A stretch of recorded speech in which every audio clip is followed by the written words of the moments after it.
Marcus Chen had everything money could buy.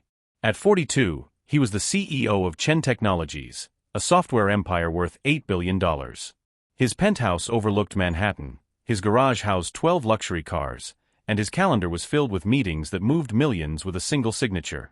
But on this particular Tuesday morning in November, Marcus felt emptier than he'd ever felt in his life. He sat in his corner office on the 63rd floor, staring at the city below. The divorce papers had been finalized last week. His ex-wife had taken half his fortune, not that it mattered. What hurt was knowing she'd been right about him. "You've forgotten what it means to be human, Marcus," she'd said during their last argument. "You've become nothing but a bank account with a pulse." Those words haunted him as he watched people scurrying like ants on the streets below. When was the last time he'd actually talked to someone who wasn't trying to pitch him something or ask for funding? When was the last time he'd done something that wasn't calculated for profit or image? His assistant, Jennifer, knocked on the door. "Mr. Chen, your 11 o'clock is here." "Cancel it," Marcus said suddenly. "Cancel everything today."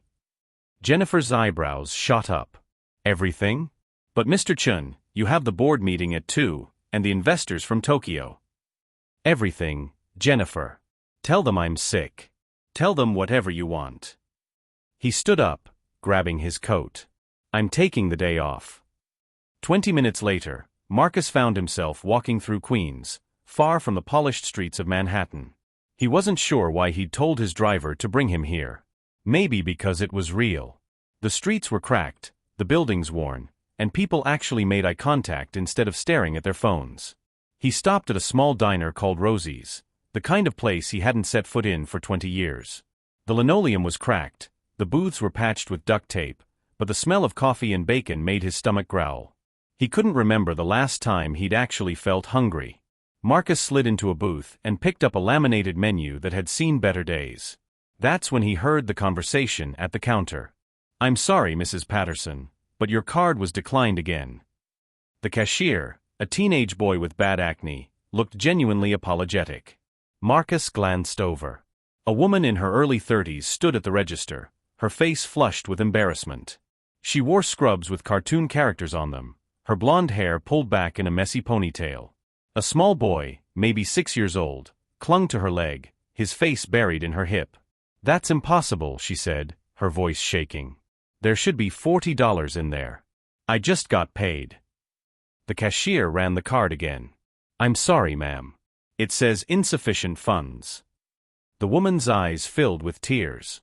She looked down at her son, then back at the cashier. Could you just give us the pancakes? My son hasn't eaten since yesterday. I can come back tomorrow with cash, I promise." "I'm really sorry, but my manager said I can't." "I'll pay for it." Marcus was on his feet before he realized what he was doing. He walked to the counter and pulled out his Black American Express card. "And add whatever she was going to order. Actually, make it whatever she wants." The woman turned to look at him, her green eyes wide with surprise and suspicion. "I don't need charity." "It's not charity," Marcus said, though he wasn't sure what else to call it. "Consider it a random act of kindness. It's Tuesday. Everyone deserves kindness on Tuesday." The little boy peeked out from behind his mother's leg. "Mommy, I'm really hungry." The fight went out of her shoulders. "Okay," she whispered. "Thank you. I'll pay you back." "No need." Marcus handed his card to the cashier, who looked at it like it might bite him. The boy had probably never seen a black card before. The woman and her son sat down at a booth, and Marcus found himself following. "Mind if I join you? I hate eating alone." She looked like she wanted to say no, but her son was already scooting over to make room. "I'm Ethan," the boy announced proudly. "I'm 6.5. The half is very important." "I'm Marcus. The half is definitely important." He slid into the booth across from them. "I'm Sarah," the woman said quietly. "And really you don't have to." "I want to," Marcus interrupted. "If I'm being honest, I'm having a really terrible day, and helping you made me feel a little less terrible. So really, you're doing me a favor." Sarah studied his face, and Marcus felt exposed under her gaze. "You don't look like you have terrible days." "Why's that?" Your watch probably costs more than my car. Actually, more than 3 of my cars put together, if I had 3 cars. She smiled, but it didn't reach her eyes. But I guess money doesn't solve everything. No, Marcus agreed. It really doesn't. The food arrived, and Marcus watched Ethan devour his pancakes like he hadn't eaten in days. The thought made Marcus's stomach turn. How many times had he thrown away meals that could feed a family? How many bottles of wine had he ordered that cost more than this woman's monthly grocery budget? What do you do, Sarah? Marcus asked. I'm a pediatric nurse at Queen's General, she said, cutting her son's pancakes into smaller pieces even though he was already eating them. I work the night shift, 11 to 7. It pays a little more, and I can be home with Ethan during the day. That must be exhausting. She shrugged. You do what you have to do. Ethan's dad left when he was 2. It's been just us ever since. Mommy's a superhero, Ethan announced, syrup dripping down his chin. She saves kids. Sarah's face softened, and for the first time, Marcus saw real joy in her expression. I try, baby. They ate in comfortable silence for a few minutes. Marcus found himself studying them, this small family fighting to survive in a city that didn't care.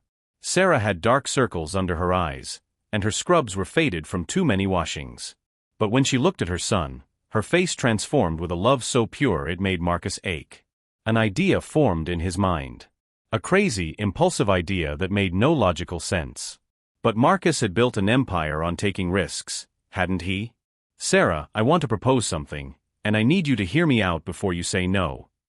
She set down her fork, instantly wary. Okay. I want to give you my credit card for 24 hours. Sarah blinked. You want to, what? My credit card. For 24 hours. You can buy whatever you want, do whatever you want with it. No strings attached, no expectations. When the 24 hours are up, you give it back, and we go our separate ways. That's insane, Sarah said flatly. I don't even know you. You don't know me. I could max it out. I could buy a car or a house or... You could, Marcus agreed. But something tells me you won't. Why would you do this? Her voice was sharp with suspicion. What's the catch? Because there's always a catch. Marcus leaned back, considering the question. Honestly? I'm tired of being surrounded by people who want something from me. You didn't ask me for anything. You were trying to buy your son breakfast with money you didn't have. That's not greed, Sarah. That's love. And I want to see what someone who loves that deeply would do with unlimited resources for one day. This is crazy, she repeated, but he could see the wheels turning in her mind. Completely crazy, Marcus agreed. He pulled out his wallet and extracted his Black American Express card. No limit. 24 hours. Starting now. I could disappear, Sarah said. Take this card and run. You could. But you won't. You have a son to take care of, a job to get to. And despite everything, you're a good person, Sarah Patterson. I can see it. She stared at the card like it was a live grenade. Ethan tugged on her sleeve. Mommy, what's happening? I don't know, baby. She looked up at Marcus, her eyes shining with unshed tears. Why are you really doing this? Because someone once told me I'd forgotten how to be human, Marcus said quietly.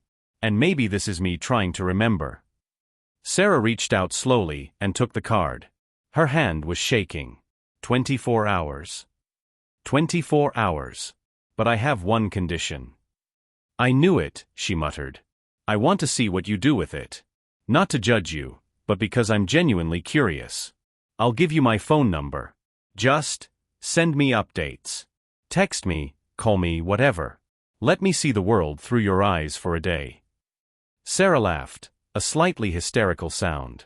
This is the weirdest thing that's ever happened to me. Me too, Marcus admitted. So, do we have a deal? She looked at her son, then back at the card in her hand. 24 hours.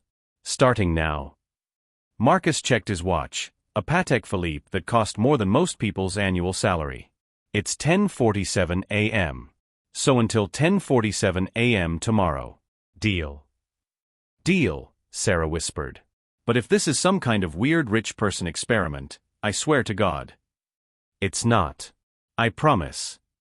Marcus wrote his personal cell number on a napkin. Call me anytime. I'm genuinely curious about what you'll do.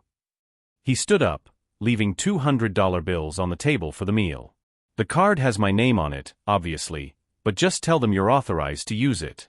If anyone gives you trouble, call me. I'll clear it up. Sarah nodded, still looking shell-shocked. Ethan waved enthusiastically. Bye, Mr. Marcus. Thanks for the pancakes. Bye, Ethan. Take care of your mom. I will. As Marcus walked out of the diner, he felt something he hadn't felt in years. Anticipation.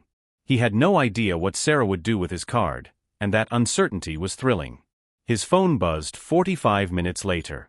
A text from an unknown number. This is Sarah. I just want to make sure this is real before I do anything crazy. Is this really okay? Marcus typed back immediately. It's really okay. Go crazy. 3 dots appeared, then disappeared, then appeared again. Finally, okay. Here goes nothing. For the next hour, Marcus sat in a coffee shop, his laptop open but ignored. He kept his phone in his hand, waiting. The first text came at 12:15 p.m. I paid my electricity bill. They were going to shut it off tomorrow. I feel like I should apologize for spending your money on something so boring. Marcus smiled and typed back. That's not boring. That's important. What's next? Grocery shopping. When was the last time you went grocery shopping? Honestly? I can't remember. What are you buying? What followed was a series of photos. Fresh vegetables. A roasted chicken. Milk and cereal. Bread and peanut butter. Nothing extravagant, nothing fancy. Just the building blocks of life. Ethan's never had a steak before, Sarah texted. So I bought 2. I'm going to cook them tonight and probably ruin them, but he's so excited. I'm sure they'll be perfect, Marcus replied. The texts kept coming, each one a window into a life he'd never understood. I bought Ethan new shoes. His old ones had holes in them, and he never complained. 6 years old, and he never complained once. I paid my neighbor's water bill. She's 83 and her pension doesn't cover everything. She always shares her cookies with Ethan. There's a bookstore on the corner that's going out of business. I bought 20 books for the library at Ethan's school. The librarian cried. That made me cry. This is the most emotional shopping trip of my life. Marcus found himself smiling at his phone, his coffee growing cold beside him. This wasn't what he'd expected. He'd thought Sarah might buy herself something nice, maybe get her car fixed, splurge a little. But every purchase was for someone else. At 3:30 p.m., his phone rang instead of a text. Marcus? It's Sarah. I need to ask you something. Of course. What's up? Her voice was thick with emotion. There's a family at the hospital. I work with their daughter. She has leukemia, and she's not going to make it. The parents are drowning in medical debt, and they can't afford to take time off work to be with her in her final weeks. I was thinking. Do it, Marcus said immediately. Whatever you're thinking, do it. I don't even know how much it would cost. I was going to call the hospital billing department and... Sarah, I have more money than I could spend in 10 lifetimes. If you can help that family be together, do it. Please. He heard her breath catch. Okay, I'll call them. Marcus, thank you. Thank you for showing me what matters. At 6 p.m., Sarah sent a photo. It was of her and Ethan in their small apartment. Ethan was wearing new sneakers that lit up when he walked, holding up a Happy Meal toy. The apartment was still cramped, still worn, but there were grocery bags on the counter and light coming through the window. Dinner time. We're having steak and mac and cheese. Living like kings. I can't believe this is real. Marcus stared at the photo for a long time. In the background, he could see a cracked wall, a second-hand couch, and a small TV that had to be 15 years old. Sarah could have bought herself a new apartment with his card. She could have bought furniture, a new TV, new clothes. But instead, she bought groceries and paid bills and helped strangers. At 8 p.m., Another call. Marcus, I did something, and I don't know if I should have. Sarah sounded nervous. What happened? There's a women's shelter 2 blocks from my apartment. I walk past it every day. They put out a list of needs in the window, things they're desperate for. Diapers, formula, sanitary products, winter coats. So I went to Target and I bought everything on the list. And then I bought more. They started crying, Marcus.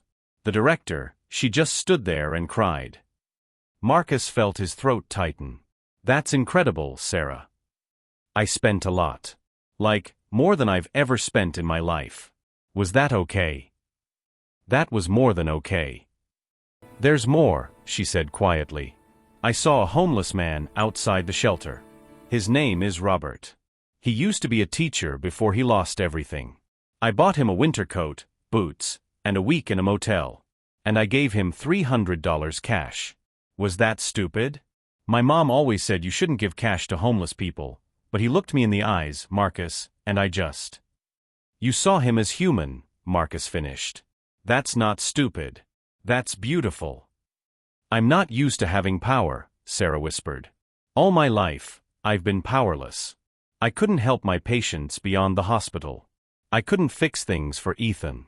I couldn't save my marriage. But today, for just one day, I had the power to change things. Do you know how that feels? Tell me, Marcus said softly. It feels like being alive, she said, wonder in her voice. Really, truly alive. They talked for over an hour. Sarah told him about the single mothers at the shelter who reminded her of herself, about the teacher who'd inspired her as a child, about the small kindnesses that had kept her going during her darkest days. Marcus found himself sharing too, telling her about his divorce, his loneliness, his fear that he'd built an empire but lost his soul. At 11 p.m., Sarah texted, Ethan's asleep. I'm about to start my shift. But I wanted to tell you something first. Today changed my life. Not because of the money, but because you trusted me. A stranger trusted me with something valuable, expected the best of me instead of the worst. Do you know how rare that is? Marcus typed back, You've changed my life too. More than you know. There's one more thing I want to do tomorrow morning before I give your card back. Is that okay? Of course. Whatever you want. I'll tell you about it tomorrow. Thank you, Marcus. For seeing me. For seeing all of us. Marcus couldn't sleep that night.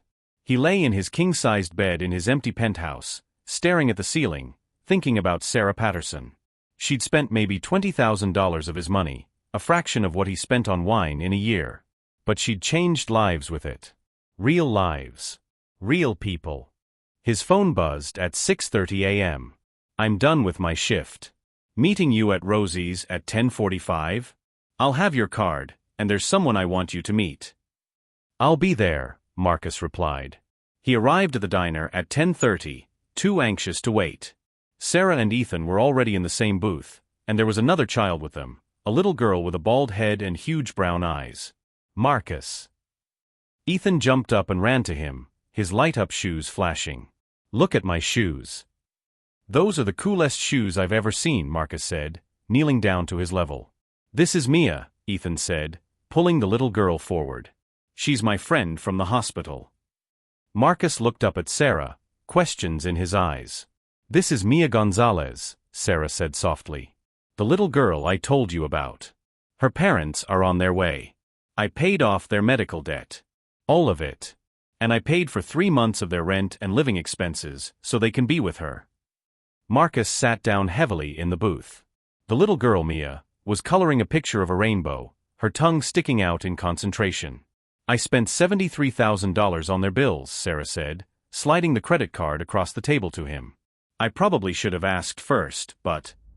Don't, Marcus interrupted, his voice rough.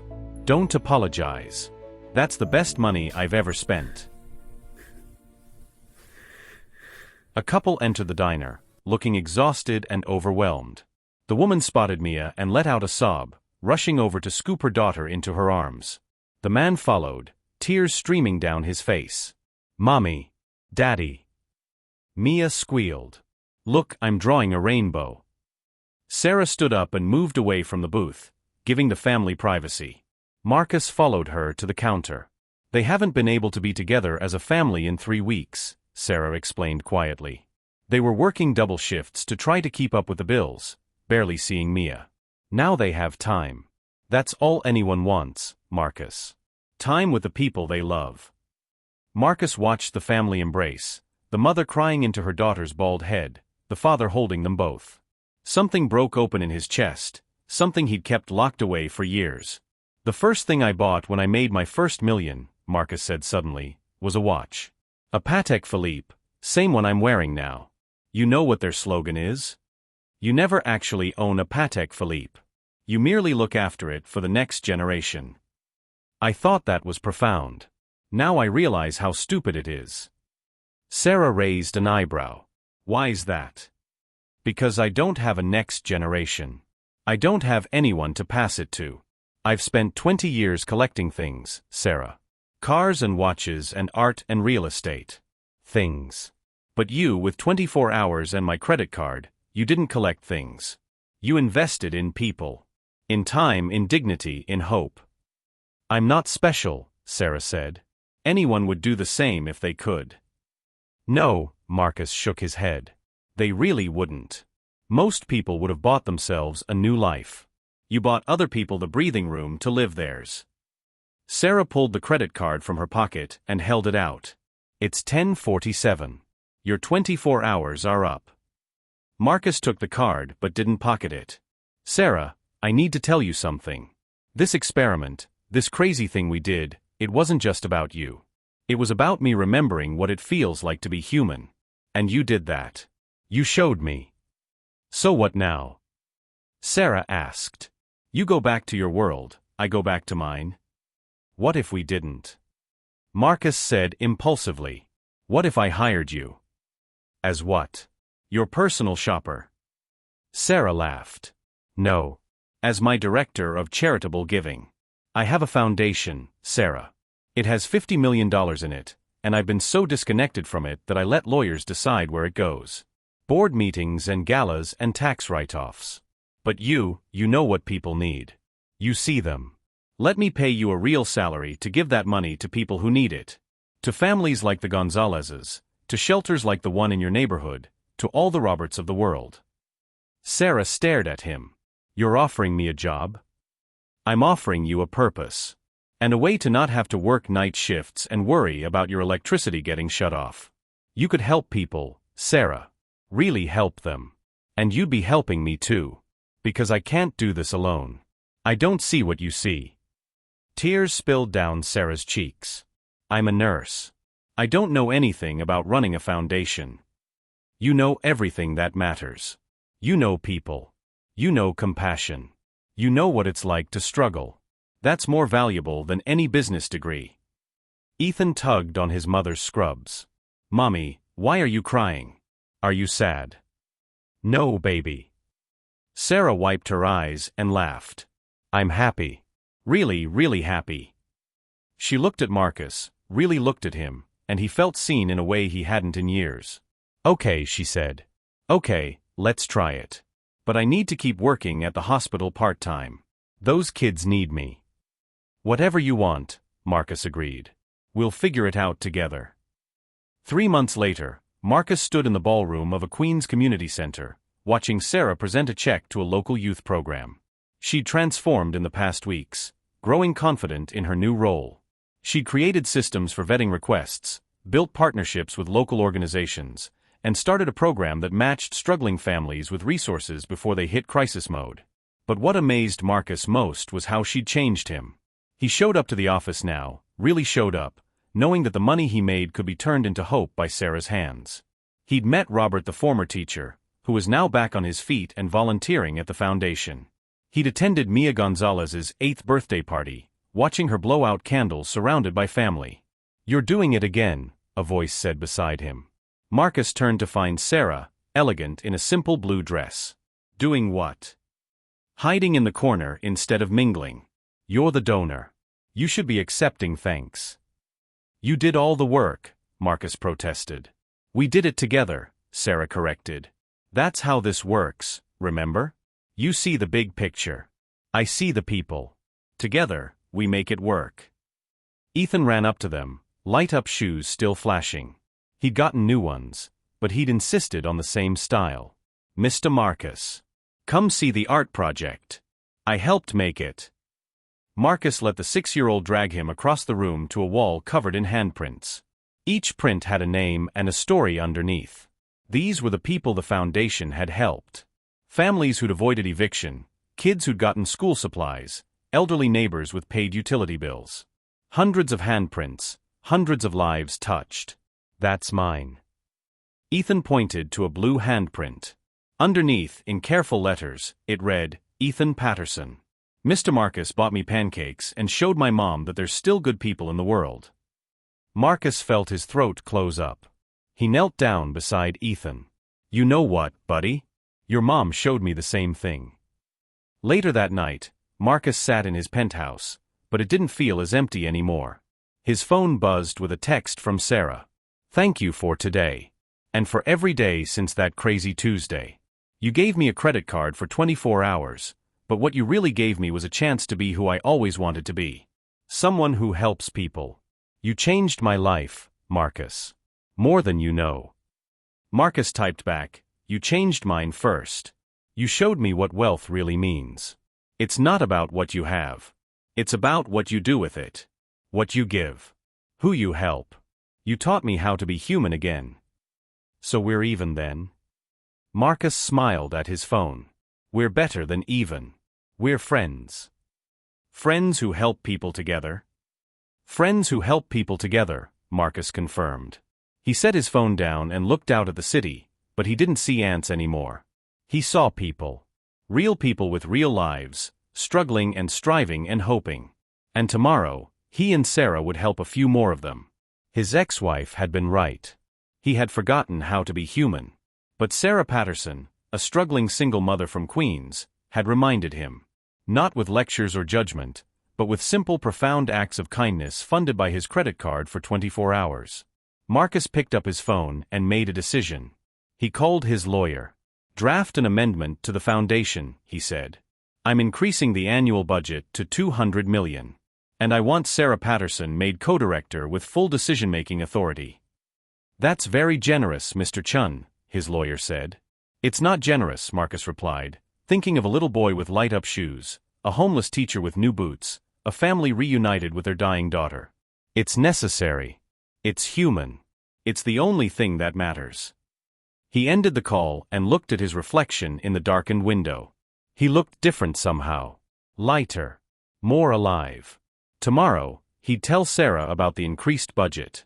She'd probably cry, then immediately start making lists of who to help first.